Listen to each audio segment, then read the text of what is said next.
Olá, eu sou Elaine Cunha. Vamos a mais uma leitura? O livro de hoje, O Poder da Mulher que Ora, autora Stormie Omartian, capítulo 9. Senhor, instrui-me enquanto coloco minha vida em ordem. Tabita era uma discípula de Cristo. Isso significa que era uma cristã que seguia fielmente os ensinamentos de Jesus. Ela também fazia muitas obras de caridade, que beneficiavam outras pessoas.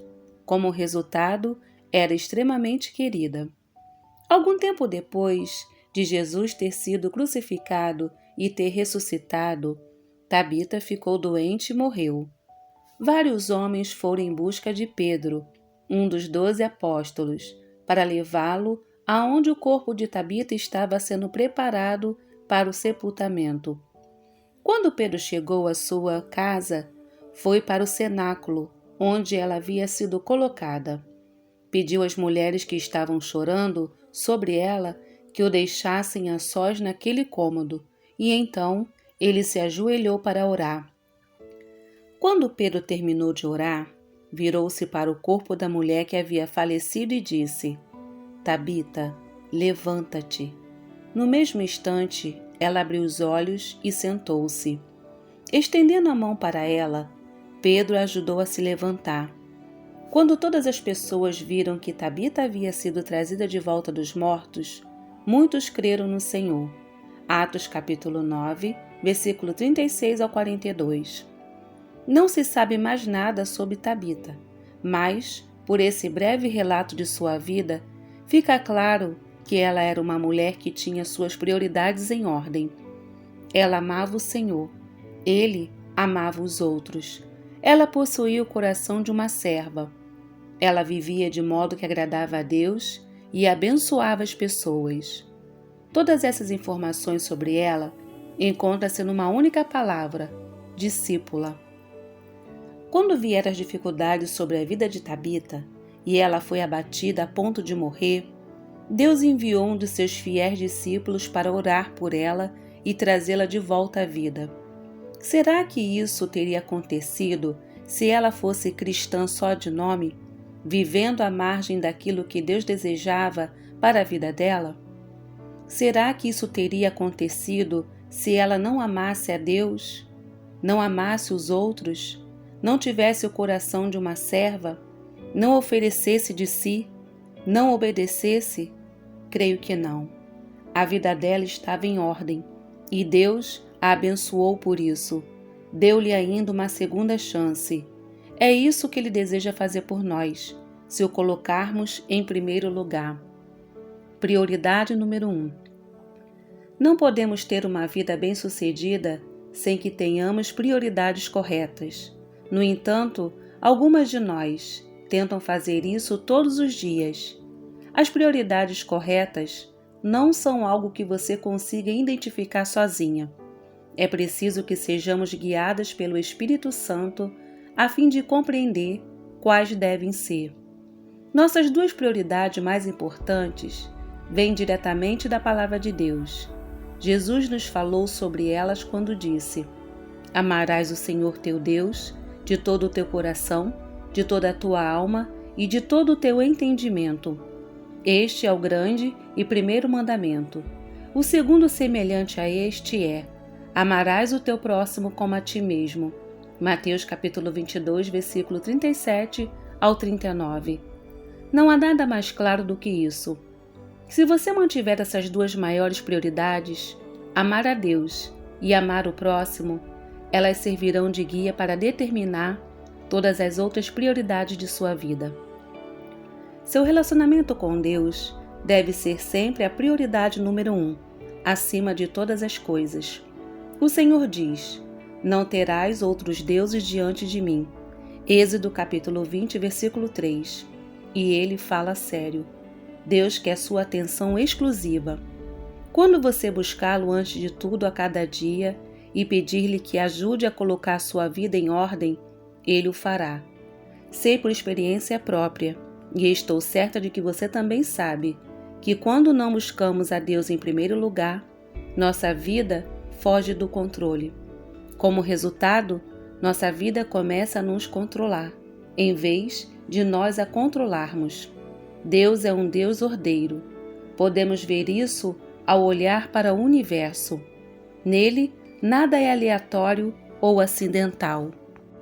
E de acordo com a vontade de Deus, nossa vida também não deve ser. Sua vontade é que tudo, porém, seja feito com decência e ordem. 1 Coríntios capítulo 14, versículo 40. Quando oramos a Ele sobre isso, Ele vai nos ajudar a colocar tudo em ordem. Ele vai nos mostrar como nos alinharmos sob sua devida autoridade para que fiquemos sob sua proteção. Isso é essencial para que alcancemos tudo o que Deus tem para nós. A questão da submissão. A submissão é algo que você decide fazer, não é algo que alguém força a você fazer. A palavra submeter implica submeter-se. É uma atitude do coração.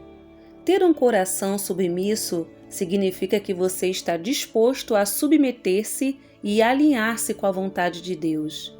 Nossa primeira prioridade na submissão deve ser sempre de nos sujeitarmos a Deus. Tiago capítulo 4, versículo 7. Isso significa que você não tem de sujeitar aos desejos de alguém que lhe pede para fazer algo contrário aos mandamentos de Deus. Você pode ter um coração submisso e ainda assim ser capaz de determinar limites quando aquilo que lhe está sendo pedido é uma violação de sua consciência e das leis divinas.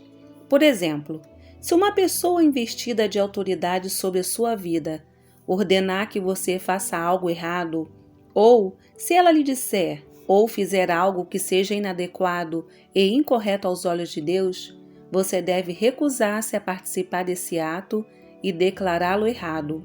No entanto, não precisa gritar para a pessoa: seu idiota, seu tolo, qual o seu problema? Vá de reto, Satanás. Em vez disso, dê uma explicação respeitosa como: com todo respeito, creio que seu pedido vai contra as leis divinas e não posso cumpri-lo de consciência tranquila, sabendo que traria o julgamento de Deus sobre nós dois. Ou, isso que você acabou de dizer e fazer comigo foi ofensivo aos olhos de Deus, e devo dizer-lhe que esse comportamento impróprio não faz bem a nenhum de nós. A diferença entre ter um coração submisso ou não tê-lo é que na primeira hipótese você acumulará bênçãos e na segunda encontrará dificuldades. O próprio Jesus era submisso a Deus. Sem dúvida, as prioridades dele estavam em ordem. Deus diz que este é o seu desejo.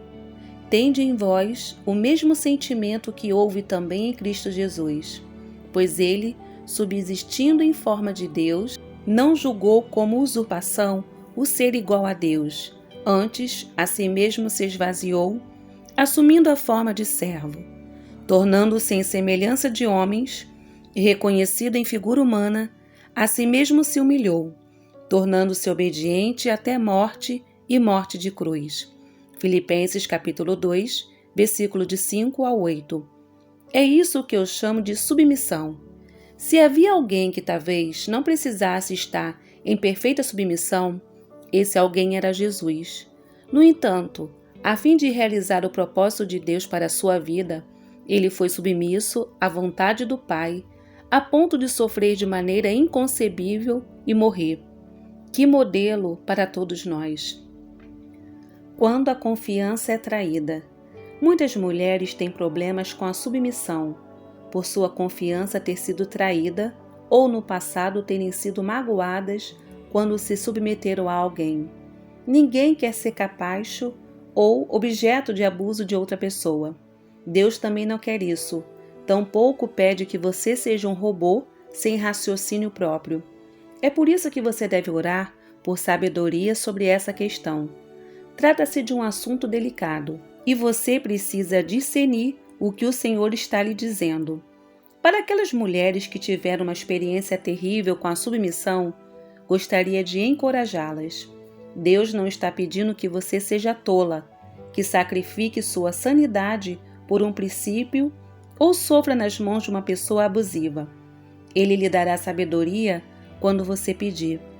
Se você se vir seguindo alguém que desobedece à palavra de Deus e às santas leis divinas, sem falar na desobediência à sua própria consciência, não estará sendo submissa, estará sendo burra.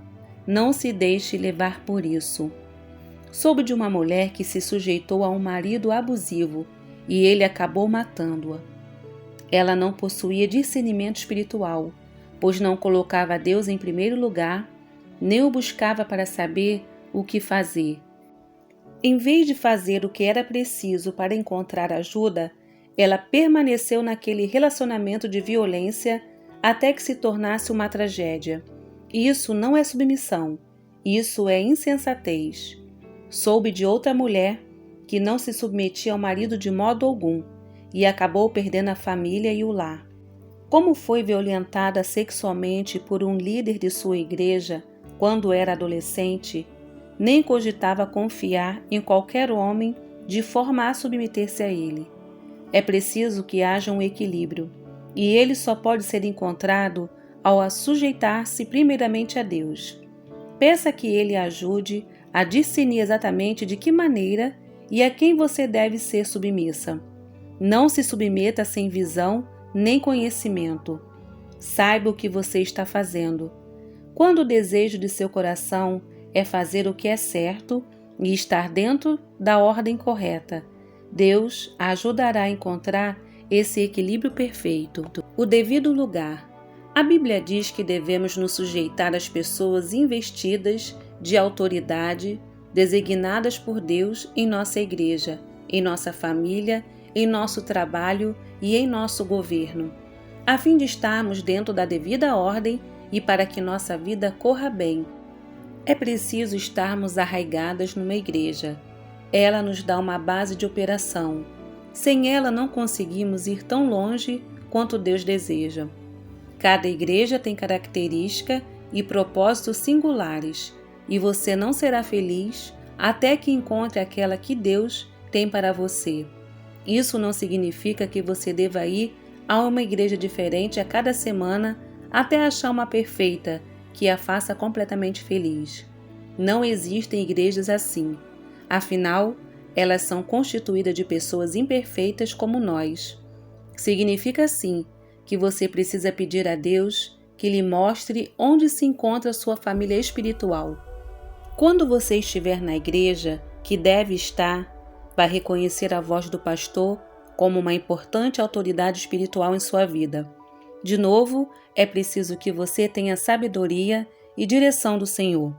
Se as figuras de autoridade em sua igreja saírem da linha, e se houver imoralidade, corrupção financeira, ensinamentos não bíblicos ou pecado, você não deve se sujeitar a esse tipo de liderança. Peça a Deus que afaste de relações que não sejam santas. Todas nós precisamos de um pastor, de um líder cristão forte ou de um mentor que fale a verdade para a nossa vida. Deus lhe dará discernimento sobre quem é essa pessoa. Não me entenda mal, não se trata de ter um guru. A autoridade espiritual em sua vida é o mensageiro de Deus, não alguém que deve ser adorado no lugar de Deus. Também não importa se essa pessoa é homem ou mulher. A Bíblia diz: não pode haver judeu nem grego, nem escravo nem liberto, nem homem nem mulher, porque todos vós sois um em Cristo Jesus. Gálatas capítulo 3, versículo 28. Trata-se de ter alguém em sua vida para lhe dizer a verdade em amor e apoiá-la com suas orações.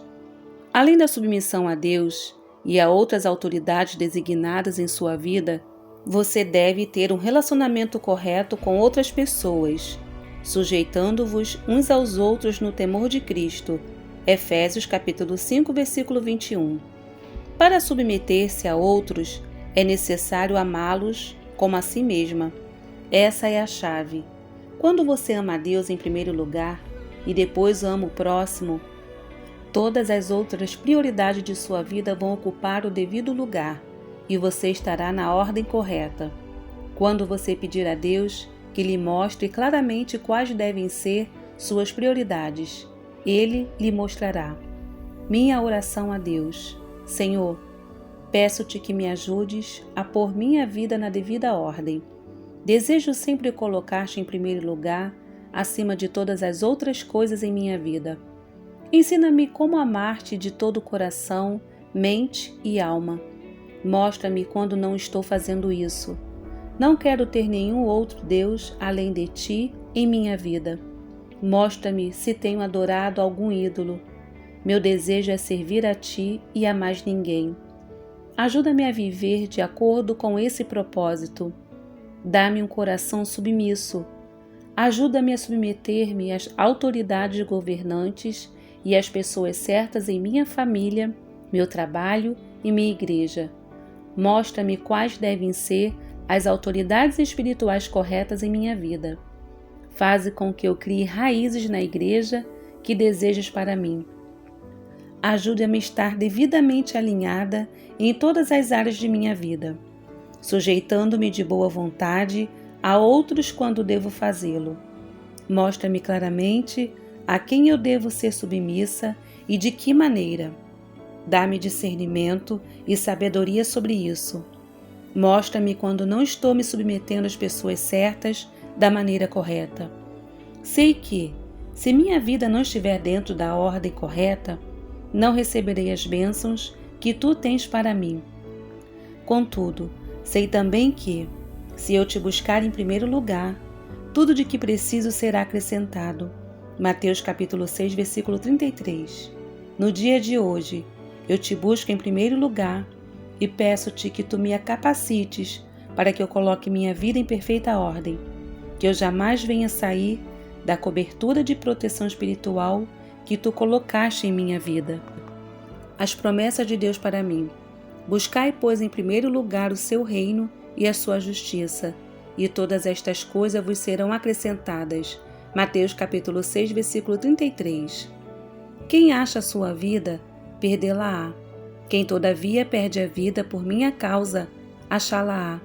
Mateus capítulo 10, versículo 39. Outro sim, no trato de uns com os outros, cingi-vos todos de humildade, porque Deus resiste aos soberbos, contudo, aos humildes concede a sua graça. 1 Pedro capítulo 5, versículo 5. Ora, temos da parte dele este mandamento, que aquele que ama a Deus, ame também a seu irmão. 1 João capítulo 4, versículo 21. Obedecei aos vossos guias e sede submissos para com eles, pois velam por vossa alma, como quem deve prestar contas, para que façam isso com alegria e não gemendo, porque isto não aproveita a vós outros. Hebreus capítulo 13, versículo 17.